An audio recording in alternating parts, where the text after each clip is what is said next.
Hey everyone, the Gaminator here. This story of the railway series we're reading is called Percy Runs Away. Henry, Gordon, and James were shut up for several days. At last the Fat Controller opened the shed. "I hope you are sorry," he said sternly, "and understand you are not so important after all. Thomas, Edward, and Percy have worked the line very nicely. They need a change, and I will let you out if you promise to be good." "Yes, sir," said the three engines, "we will." "That's right, but please remember that this no shunting nonsense must stop." He told Edward, Thomas, and Percy that they could go and play on the branch line for a few days. They ran off happily and found Annie and Clarabelle at the junction. The two coaches were so pleased to see Thomas again, and he took them for a run at once. Edward and Percy played with trucks. "Stop, stop, stop," screamed the trucks as they were pushed into their proper sidings, but the two engines laughed and went on shunting till the trucks were tidily arranged. Next, Edward took some empty trucks to the quarry, and Percy was left alone. Percy didn't mind that a bit. He liked watching trains and being cheeky to the engines. "Hurry, hurry, hurry," he would call them.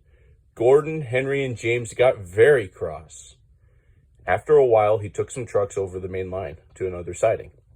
When they were tidy, he ran onto the main line again and waited for the signalman to set the point so that he could cross back to the yard. Edward had warned Percy, "Be careful on the main line. Whistle to tell the signalman you are there." But Percy didn't remember to whistle, and the signalman was so busy and forgot Percy. Bells rang in the signal box. The man answered, saying the line was clear, and set the signals for the next train. Percy waited and waited. The points were still against him. He looked along the main line. "Peep! Peep!" He whistled in horror, for rushing straight towards him was Gordon with the express. "Poop, poop, poop, poop, poop," whistled Gordon. His driver shut off steam and applied the brakes. Percy's driver turned on full steam. "Back, Percy, back," he urged, but Percy's wheels wouldn't turn quickly. Gordon was coming so fast that it seemed he couldn't stop. With shut eyes, Percy waited for the crash. His driver and fireman jumped out. "Ooh!" groaned Gordon. "Get out of my way!"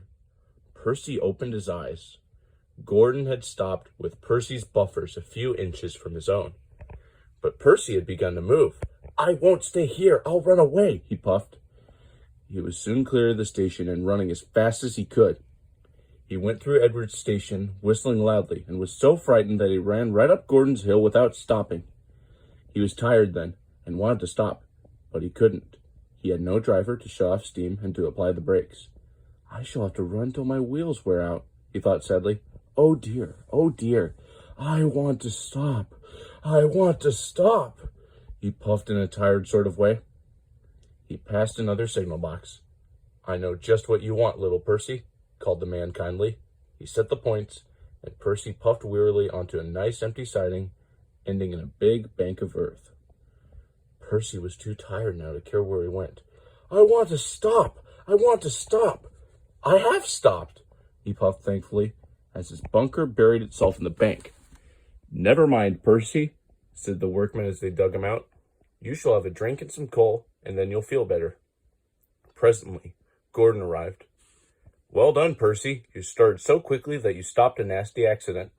"I'm sorry I was cheeky," said Percy. "You were clever to stop." Percy now works in the yard and finds coaches for the trains. He is still cheeky because he is that sort of engine, but he is always most careful when he goes on the main line.